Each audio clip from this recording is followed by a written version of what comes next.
Welcome to Uma Siva kitchen. Today recipe வந்து முருங்கைக்கீரை பொரியல் தாங்க.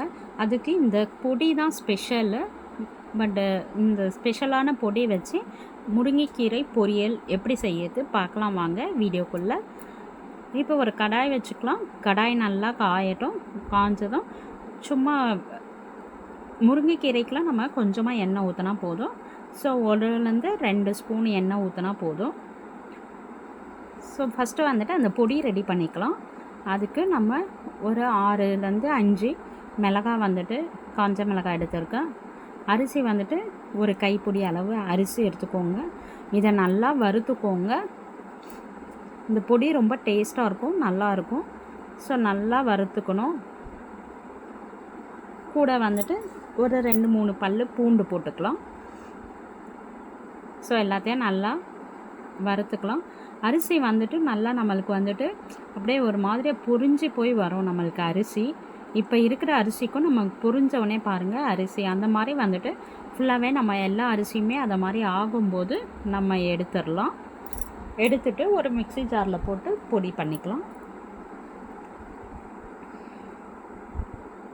பாருங்கள், இது கொஞ்சம் நேரம் வந்து சிம்மில் வச்சு வறுத்துக்கிட்டே இருங்க. சிம்மில் ஐயில் பாருங்கள், இப்போயே உங்களுக்கு டிஃப்ரென்ஸ் தெரியும். எப்படி வந்திருக்கு பாருங்கள் அரிசி. ஸோ இந்த மாதிரி வரும்போது நம்ம எடுத்து வச்சுட்டு நம்ம பொடி அரைச்சிக்கலாம். நல்லா அரிசி பொரிஞ்சிருச்சு. இப்போ ஆற வச்சுட்டு நம்ம ஒரு மிக்ஸி ஜாரில் பொடி மாதிரி எடுத்துக்கோங்க. பொடி மாதிரி அரைச்சிக்கோங்க. நைஸாக அரைச்சிக்கோங்க. ரொம்ப நைஸாக வேண்டாம், ரொம்ப குறப்பாக வேண்டாம். அப்புறமா நம்ம கீரை தாளிச்சிக்கலாம். அதுக்கு 1லேருந்து 2 ஸ்பூன் எண்ணெய் போட்டிருக்கேன். கடுகு போட்டுட்டு நல்லா பொரிஞ்சதும் இதில் ஒரு 3 காஞ்ச மிளகாய் போட்டிருக்கேன். உங்களுக்கு அந்த பொடியில் வந்துட்டு காஞ்ச மிளகாய் வந்து காரம் வேணும்னா இன்னும் கூட ஆட் பண்ணிக்கலாம். இல்லைனாக்கா உங்களுக்கு அதுவே கரெக்டாக இருக்கும்னாக்கா அப்படியே வச்சு பண்ணலாம். கீரையெல்லாம் வந்து காரம் ரொம்ப இருக்கணுன்ட்டு அவசியம் இல்லை. ஸோ வெங்காயம் வந்துட்டு நான் மீடியம் சைஸ் வெங்காயம் 1 எடுத்திருக்கேன். ஸோ அதை வந்துட்டு குட்டி குட்டியாக கட் பண்ணிவிட்டு எல்லாத்தையும் நல்லா வந்துட்டு வதக்கி கொடுத்துக்கோங்க. நம்ம முருங்கைக்கீரைலாம் ரொம்ப ஹெல்த்திங்க. வாரத்தில் ஒரு வாட்டி நீங்கள் செஞ்சு சாப்பிட்டாக்கா ரொம்ப நல்லது. ஸோ ஒரே மாதிரியாக செய்கிறத விட நம்ம வேறு மாதிரி செய்யலாம் அப்படின்னு சொல்லிட்டு நம்ம சேனலில் வந்துட்டு நான் வெரைட்டியாக செஞ்சுருக்கேன் முருங்கைக்கீரை பொரியல். ஸோ எல்லோரும் போய் செக் பண்ணி பாருங்கள். இப்போ பாருங்கள், நல்லா வெங்காயம் வந்துட்டு ஒரு கண்ணாடி பதம் வந்தோடனே நம்ம வந்துட்டு தண்ணி ஊற்றிக்கலாம். தண்ணி நல்லா கொதிக்கணும். தேவையான அளவு சால்ட்டு போட்டுக்கோங்க. ஸோ இப்போ தான் நான் சால்ட்டே போட போகிறேன். ஸோ அதனால் நீங்கள் அந்த பொடியிலலாம் சால்ட்டு போட தேவையில்லை.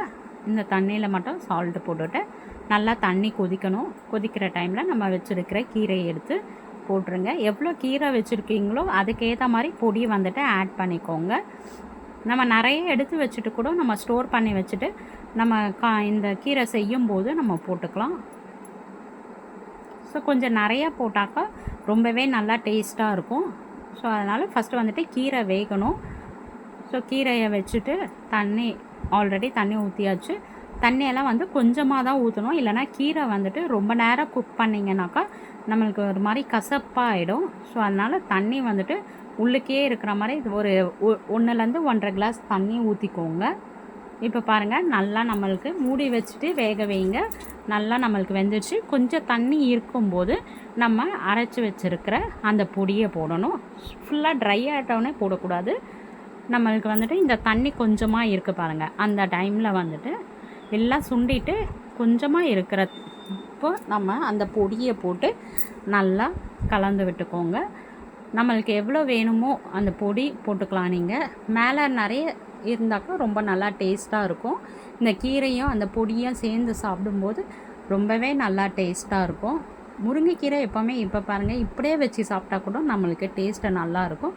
ஸோ நம்ம அந்த பொடி போடும்போது இன்னும் கூடுதலாக டேஸ்ட் இருக்கும். அந்த பொடியை வந்துட்டு அப்படியே நம்ம தூவின மாதிரி போட்டுக்கோங்க. கொஞ்சம் கொஞ்சமாக போட்டு கிளறி விட்டு திரும்ப அகைன் போடுங்க. அப்போ தான் நம்மளுக்கு தெரியும் கீரையில் வந்துட்டு எவ்வளோ பொடி வந்துட்டு நம்மளுக்கு இருக்குதுன்னு சொல்லிட்டு. ஸோ பொடி வந்துட்டு தெரிகிற மாதிரி இருக்கும் நல்லா நம்மளுக்கு. ஸோ ரொம்பவே நல்லா இருக்கும். போட்டுட்டு எல்லாத்தையும் கலந்து விட்டுக்கோங்க. சிம்மில் வச்சுக்கோங்க. அந்த பொடி வந்துட்டு நம்ம கடாயில் படும்போது அப்படியே பிடிச்சிரும் அப்படியே. ஸோ அதனால் தீஞ்சிரும். அதனால் கிளறி விட்டுட்டு அப்புறமா போடுங்க பொடியை.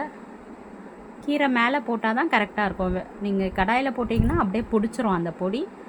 ஸோ அப்போ நம்மளுக்கு வந்துட்டு கருகிடும். அதனால் பார்த்து போடுங்க.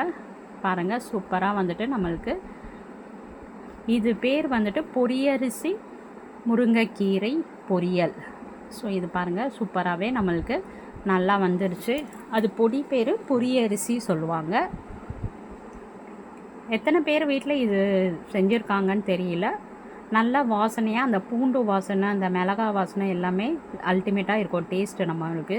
நான் பாருங்கள் இப்படி போட்டுவிட்டு கொஞ்சம் போட்டுவிட்டு கிளறி விட்டுறேன். திரும்ப போட்டுட்டு கிளறி விட்டுறேன். இதே மாதிரியே பண்ணிவிட்டு ஒரு 5 மினிட்ஸ் வச்சுட்டு எடுத்திங்கன்னா நம்மளுக்கு சூப்பரான பொரியரிசி கீரை பொரியல் நம்மளுக்கு ரெடி ஆகிடுச்சு.